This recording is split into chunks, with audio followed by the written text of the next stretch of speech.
Okay, so anyway, so here's part 2 of the Theravada books, the Theravada texts, and so kind of went over a couple of these already. You have to watch part 1 if you are interested in seeing what this is all about. I highly suggest to watch part 1 first, and I'm going to sit down here for a bit.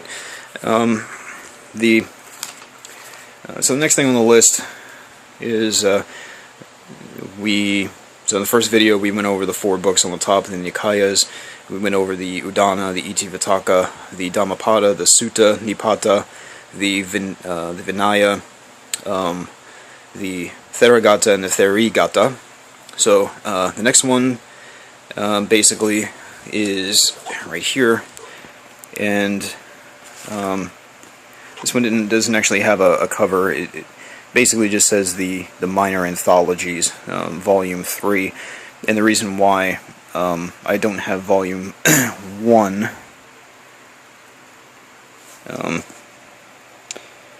basically it kind of skips around because I could not find particular, this was the only version that I was able to find of this particular book, which is next, and this is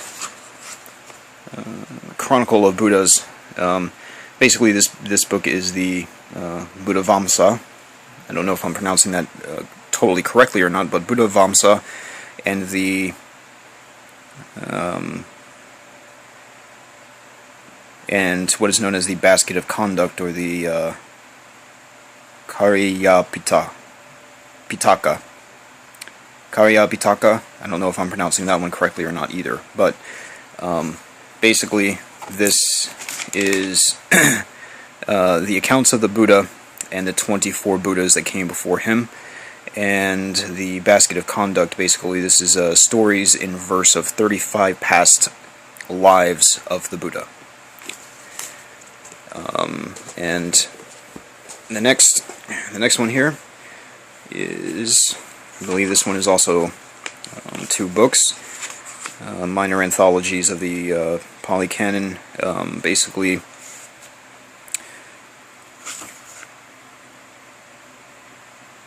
Vimanavatu, and I'm not sure if I'm pronouncing that correctly or not, and the Petavatu, or Peta, and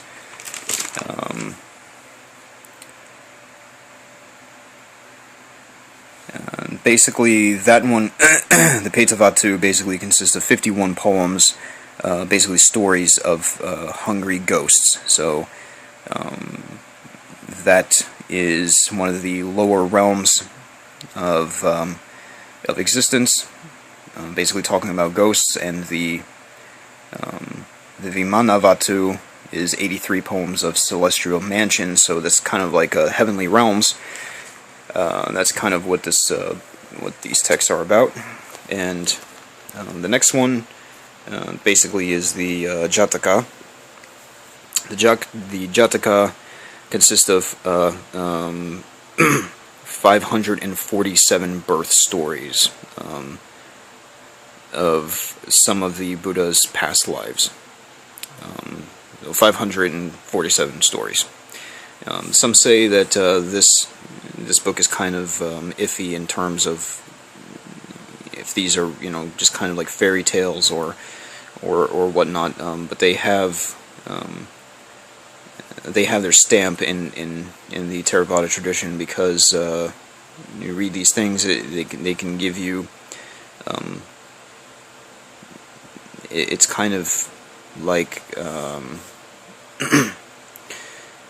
it's basically stories that you can read, and they basically teach you things about life and karma. In short, basically saying that if you do this kind of action, it will lead you to this kind of rebirth and all that kind of thing. Basically, so the next thing is excuse me. The next thing here is the Abhidhamma, and the Abhidhamma is pretty much the philosophical psychology of Buddhism.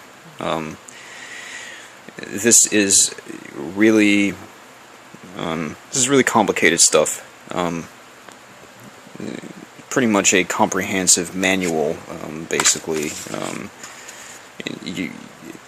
It goes into a lot of the Buddhist teachings, and in terms of it has a lot of charts and how things kind of connect in the Buddhist teachings. As an example, such things as example, kind of going over mental factors and the six senses, the six types of consciousness,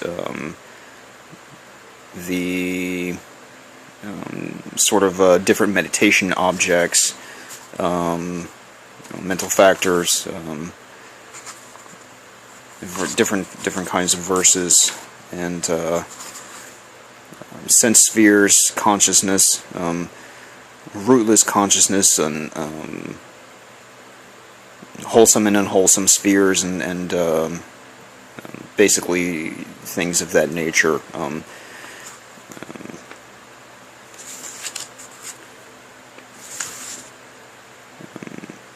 It talks about karma, it talks about matter, it talks about the causes of death, and the process of death and rebirth, and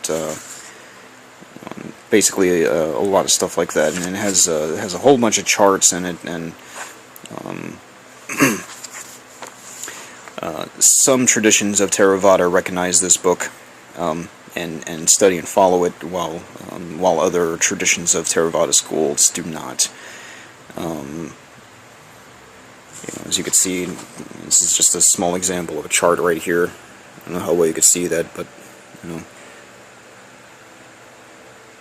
basically talking about feelings and different kinds of paths and fruit that are obtained, and it's sort of a complicated thing that I can't really get into right now, because to be very honest, I have not studied this too much.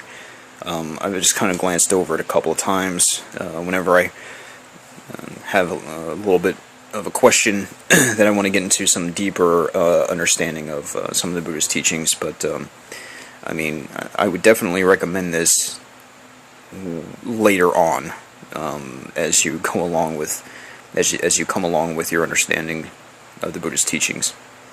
So anyway, next would be so that's kind of the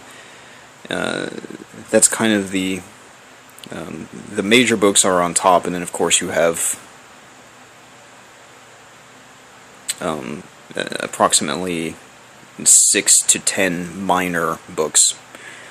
And so next thing is, I showed this in my introduction video, the life of the Buddha. If you kind of want a history lesson of the life of the Buddha, you can get this book. And by the way, I found everything here on Amazon, except I think for like, let's see, there was a few that I actually got at actual bookstore, but the majority of this stuff you could actually find on Amazon. Some of these things are kind of hard to find, so that's why it's really important that you type in exactly what you're looking for. Some of these things I actually had to get overseas. I had to order some of this stuff from London. So anyway, so the life of the Buddha, sort of a history, and this one right here is also sort of a history book, and a biography. And I believe the author's name is Hajime Nakamura. This is Gautama Buddha, a biography based on the most reliable texts, basically according to the Pali canon and everything, and very extensive research in terms of geography, history, and traditions, and how far back things go, and basically where sort of is the proof of where these previous texts that all these other books, especially the Nikayas, where they actually come from, and all of that. and detail about the Buddha's life himself and everything. So this is a 2-volume set. Obviously I have this in reverse order, but 2 volumes. Volume 1, Volume 2. So the next thing would be, if you're interested, also, the disciples of the Buddha are, the Buddha is supposed to be our teacher, the Dhamma is supposed to be our teacher. But if you're interested in, obviously the monks after the Buddha reached Nirvana, which most people know as Nirvana, if you're interested in some of the lives of the disciples of the Buddha, you can get this. Great disciples of the Buddha, their lives, their works, their legacy. And this is edited by Bhikkhu Bodhi. All of the Nikayas, the first 4 books, like I mentioned a few times now, are also all by Bhikkhu Bodhi. So you can definitely find all of his books on Amazon. No problem, I found all these on Amazon. This one, in the Buddha's words, I would say that instead of going right out and spending, well over $100 plus, just to try to get the 4 Nikayas, if you're a beginner, and, I didn't buy all of this stuff in one shot, of course. This took me quite a while to collect all of these, but you could probably get these at Barnes & Noble, or you can definitely get this one at Amazon.com. This is in the Buddha's words. This is an anthology of discourses from the Pali Canon, so basically this has a collection of the Nikayas found within it, and this is really, really good for beginners if you just want to kind of get a brief glimpse. It goes over very, very basic things, such as it goes into detail the discourses about specific topics, such as the Four Noble Truths, and such as the Eightfold Path, and karma, and I believe also the 12 links of dependent origination.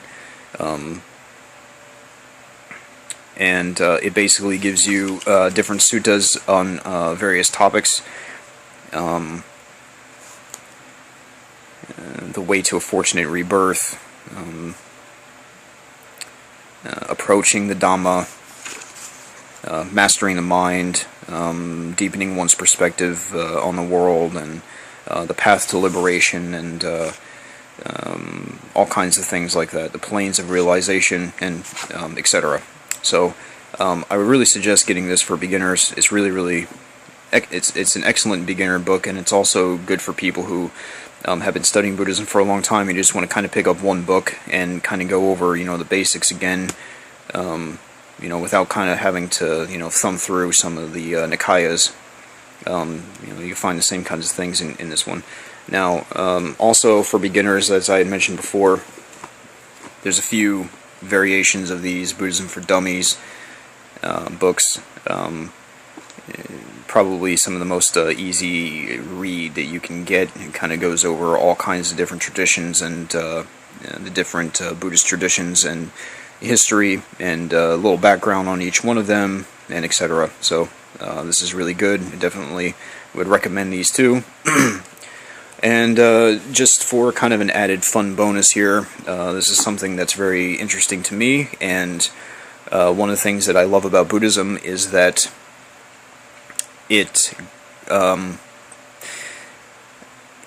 Buddhism and Science, Breaking New Ground, and this one is by Alan Wallace. The editor is B. Alan Wallace. Buddhism and Science. This is really good. You could actually find quite a few books on Buddhism and science. So, because Buddhism and science actually go hand in hand, believe it or not, because Buddhism is not really, like I said before, it's not just a religion. It's a religion and it's not. It also has a lot to do with science as well. So anyway, that's my video. Thank you for joining me, and I hope this was useful, and I wish all beings well, peace and happiness, and I'll see you next time. Namaste.